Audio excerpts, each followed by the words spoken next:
Hello, and welcome back to Sid's Corner. This week on the channel, we are talking about a hilarious improv comedy podcast called Artists on Artists on Artists on Artists. AOA Away Away is an improv comedy podcast created by Jeremy Culhane, Kylie Bregman, Patrick McDonald, and Angela Giarratana. This podcast parodies Hollywood roundtables. You know those things where they get directors and musicians together to talk about their process? They do that, but funnier. So tune in this week as we cover each individual artist, their different styles of comedy, and then at the end, why they work so amazingly well together. So before I start off talking about Kylie Bregman, I just want to say that this video is unscripted. I have a couple notes, but other than that, it's just going to be me rambling. So if parts don't make much sense or there's a lot of stuttering or cuts in the audio, I apologize. I'm trying to make as much sense as possible.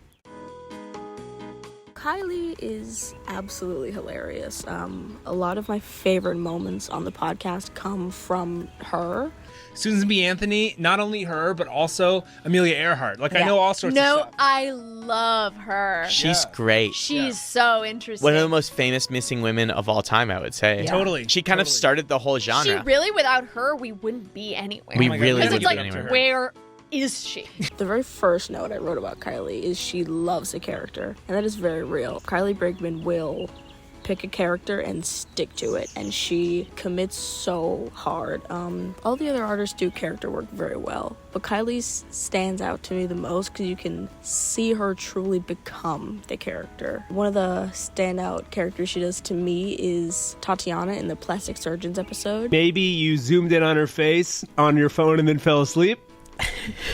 I do not unzoom before I fall asleep. I always return the pictures back to their original size before you're my a doctor. head hits the pillow. You always have to pinch do out. that. You always have to pinch I out. pay attention to details. Details are my entire thing. I will never unzoom a picture. On Google Chrome, I will always reset back to fit. Always Okay. reset back to fit to page. The full-on screaming and the Russian accent and everything about that character is so funny to me. And you can see as Tatiana sort of takes over and just Kylie's gone. It's just Tatiana. I also notice as Kylie does a character, her cadence and body language changes to fit the character. For example, in the Artists with Projects That Make No Sense episode, she completely changes her body language and cadence to fit the character. Now, in Los Angeles and other locations, there was a Stranger Things experience where it was an immersive theater experience. Would you say it's similar to that? Will there be actors? A lot of the other artists do that, but Kylie's is so specific and she does it every single episode, even if her character is really big and bold and insane, like Skeleton Brimblebones, or she's just playing a normal guy. Especially in the Canceled YouTubers episode where she plays Ty Crawford, I believe. She's fiddling with her glasses and her hair the entire time to show, how anxious the character is about Yeah, I didn't fuck my horse. his allegations. Especially since this is a podcast, it's a primarily audio-based format. Kylie physically embodying her characters adds so much to the experience of watching every single episode. Kylie's also very good at going along with whatever the vibe is of the episode. If people are being insane, she'll be insane. If people are sort of being chill, kind of talking, making jokes, she'll chill out. She's very good at going with whatever the flow is. Even with that, she's not afraid to break the mold and say something insane to break the ice or change up the vibe. Get a little silly, and I love that. Now, I'm a bit biased with Angela Giarratana because she is the reason I started watching this podcast. I saw her on Smosh, and I thought I'd look at other things she was doing because I found her really funny, and I found this podcast, and it was absolutely the best decision I ever made. Whenever I think about Angela on AOA Away Away, I always think of the insane things that just come out of her mouth with seemingly no thought beforehand. What's up, motherfuckers? My name's Zebulon. I'm... A lot of the sometimes nonsense Angela says adds to the irony and the satire and the insanity of these characters in such a fun way.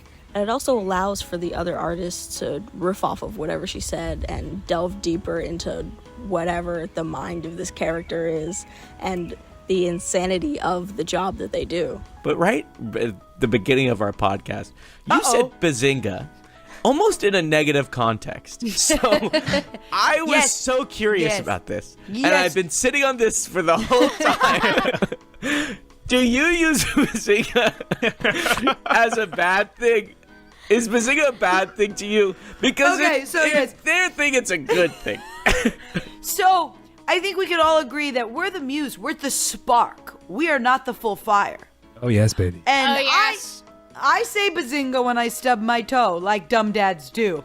And I say Bazinga when I can't find a parking space. I also love that whenever they do push and ask more questions, her mind like completely breaks as she tries to find the logic in whatever she just said. And it's always so funny to watch. I think my favorite example of this is in the Christmas Songwriters episode, where Angela claimed that there were originally 100 verses in the 12 Days of Christmas, and then they make her sing all 100, and she just fully loses her mind. On the 87th day of Christmas, my true love gave to me 87 vases, 86 totes, 85 girlies, 84 mothers, 83 mommies, 82 computers, 81 genius bars, 80 ladies,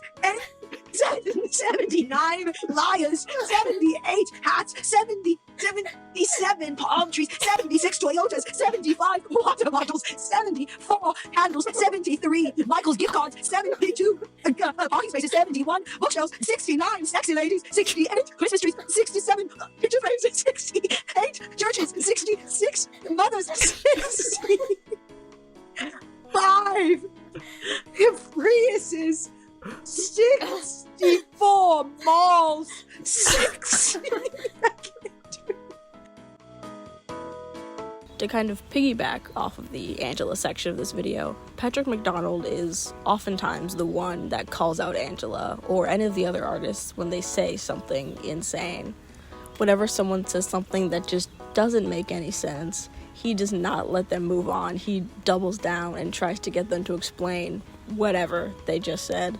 And Patrick doing this allows for so many funny moments that wouldn't have happened otherwise if we just skipped past whatever happened. And that's what I appreciate so much about him, is he's able to get so much comedy from this format and pull it out so seamlessly. We're identical twins. We were raised in the exact set of circumstances. Scientifically, a doctor made it so that we were part of a study anyway. Our parents, Did the study end? No. And I don't think it can. I don't think it can end until they figure out what's going on with twins. Patrick also loves to do a character that you never would have thought of. Like, for example, in the Muses episode, everyone else, Angela is like the muse for a bunch of sitcoms, and Kylie is Tim Burton's muse, and Jeremy plays Rihanna's muse. And then Patrick plays the muse of the 60s, just the vibe of 1960s Hollywood. That is Patrick. Most people wouldn't have thought of that at all. Most people wouldn't hear the topic of we are being muses and go, I'm gonna be 1960s Hollywood. But he does, and it's fantastic. Patrick is also just so incredibly clever with his jokes. You can tell that he comes up with something in his head, and you can see him waiting and waiting for the perfect moment to say it, and then he says it, and it kills everyone every time. It's absolutely hilarious. I genuinely was hoping it wouldn't rain. I thought, what could be the worst thing that would happen to those people after that happened? Well, I think what's hard, too, is you're the weather person, right?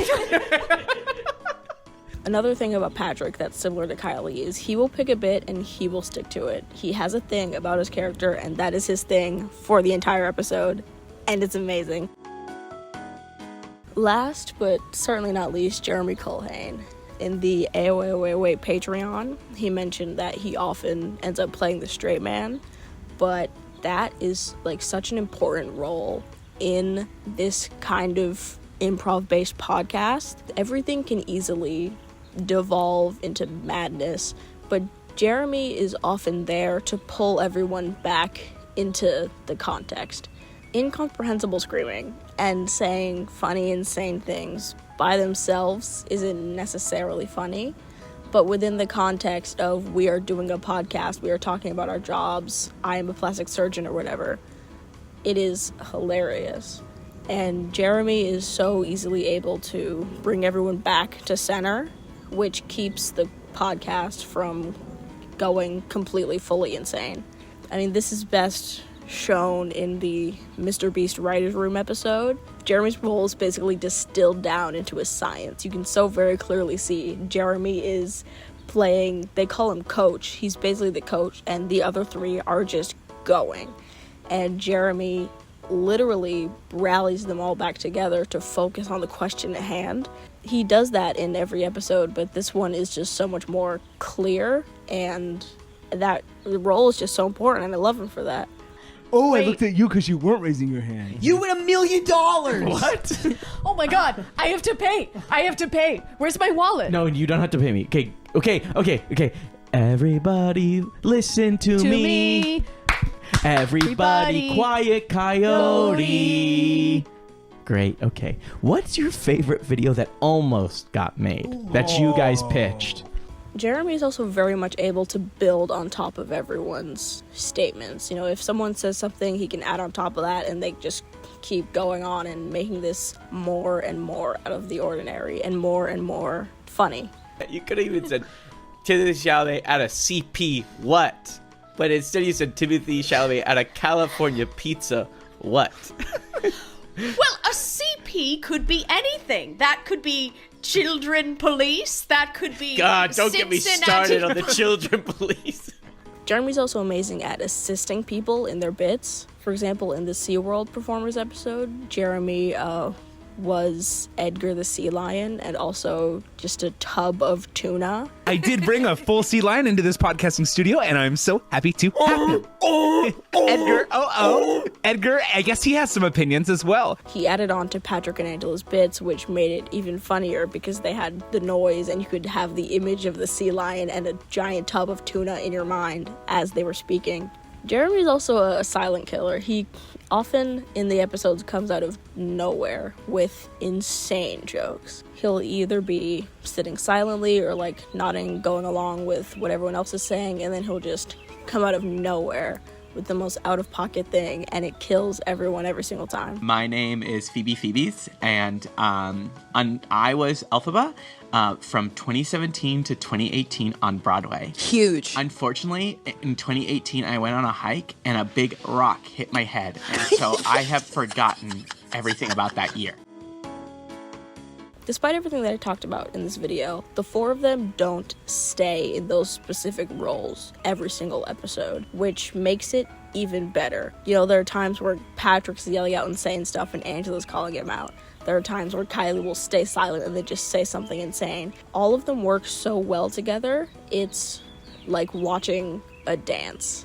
It's like you don't know how they're doing it. It's just, it seems so graceful and so easy for them, and the product is amazing every single time. All four of them are so clearly passionate about what they're doing. As well, the four of them are just having fun. Like, it's not even like, oh, we're doing this for the podcast, we're doing it for the listeners. I mean, they are doing it for the podcast, but they're also just having a genuinely good time every episode, which makes it so much better. Because yes, within the context, it's funny. You know, you're watching plastic surgeons yelling about having Barbies or whatever. But you're also watching four best friends just laughing with each other. And you're in on the joke too, and I think that's an amazing experience. All four of them seem to have the same, like, sense of humor, but they say things very differently. They have different ways of expressing it, which I think is awesome. Shout out to the YouTube channel Stella ROM, I'm not sure how to pronounce it, but they make AOA compilations, which made it a lot easier to find clips for this video. And thank you all for watching and sticking around for this long. Thank you so much for being here. Consider subscribing. I think my next video will be a Star Kid video, so look out for that. Thank you so much, and I'll see you later. Bye-bye. Sid's Corner is a silly little YouTube channel, created, performed, and produced by me, Sid. Music is by Gabriel Ponton. The opinions expressed on this YouTube channel are all mine, because that's what this channel is about. Good night, Hollywood.